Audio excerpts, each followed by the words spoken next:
Hello everybody, this is Albert with Green Tea House. I hope you're doing well today. Today we're going to talk about two groups of people that should not be drinking coffee and of course should be drinking tea.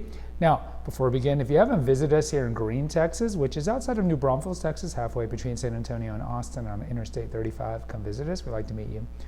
Also subscribe and hit the notification bell and post a comment. It just helps with the algorithm. All right, so clearly this is a pro tea channel. In full disclosure, and I've mentioned it before, I haven't had coffee in 40 years. So I had it in a diner back when I was in college and I was like, ooh, I don't like the way this makes me feel. And I just didn't really gravitate toward the taste or anything like that. So I was like, yeah, I'm out. So I haven't had coffee in over 3 decades. Now, to be fair, I like the aroma of the Arabica bean, but I didn't like the way it made me feel. I do think for brevity is the soul of wit, as Shakespeare's Hamlet tells Polonius. I do think there's two groups of people that should not be drinking coffee. Now, you could argue there's more, but I think there's definitely two. One, Gen Zers. Why? Because Gen Zers are the most, as my generation, the Gen Xers would call it, snowflakey. They're just have a lot of mental health problems. They got to take mental health days off. A lot of them are fraught with anxiety and depression. A lot of that, of course, connected to social media usage and all that. So the last thing you should be doing is exacerbating your anxiety by drinking coffee, because coffee doesn't always. Coffee can make you anxious. We do know that coffee raises your pulse and raises your blood pressure. That is indubitably true, empirically backed. Now, with some people, we're just talking about the deleterious effects. With some people, it gives them palpitations, and it can make them anxious. So if you already have a predisposition to anxiety, you shouldn't be drinking coffee. You shouldn't be drinking coffee. It's just going to make you more anxious. What does tea have that coffee doesn't? L-theanine. What does L-theanine do? Relaxes you. It's an amino acid that's only found like in 3 things in nature, like the rose, some mushrooms, and Camellia sinensis, the tea plant. So you should be drinking a lot more tea because tea relaxes you. The second group is going to be those who already have high blood pressure. Why? We've talked about this before in a past episode.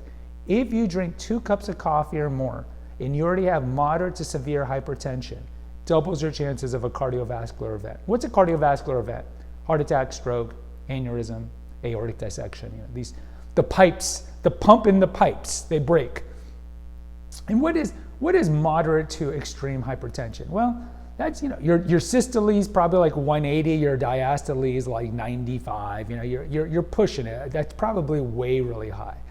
But I used to work at an urgent care clinic because back in the day, I teach medical classes, so back in the day, I used to do the blood pressure with the sphygmomanometer of people, and I'd be astonished people were coming in, not for high blood pressure symptoms, just like, oh, I have a cold.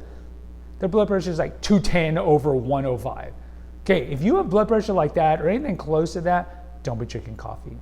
And so who fits this demographic? Pretty much all Americans, because what do we know? We are the most overweight we've ever been in American history, in human history. And with that comes the metabolic syndrome. The metabolic syndrome is when you become overweight, you tend to get 3 things: type 2 diabetes, high cholesterol, and high blood pressure. So you look around, a lot of people have high blood pressure. So a lot of people should not be drinking coffee. So I think these two, one for physical reasons, right? You don't want to blow a pipe, and the other one is for psychological reasons. And for both of these demographics, I would offer you the tea plant, because the tea plant has more antioxidants than Arabica and Robusta beans, with none of the side effects that you get from coffee. You'll never have a doctor tell you, you need to stop drinking less tea and drink more coffee. But doctors telling people a lot now, get off of coffee and start drinking water or start drinking tea. So you might as well just start now. And to be honest, look, we've had past episodes, 5 reasons why you should be drinking tea over coffee. We have one that's just funny reasons, like you get to say weird names like Hojicha, Taiguanyan, Babsan Sai Chaong. But for most people, start drinking tea. It relaxes you, does have a little caffeine. It's like Adderall with side effects, with no side effects. It gives you a little focus but relaxation at the whole time. And look, if you drink enough tea, you can get tea drunk. Who doesn't want to get tea drunk? Who doesn't want to get really relaxed? Guys, post in the comments. I'd love to hear from you. Until next time, take care. God bless.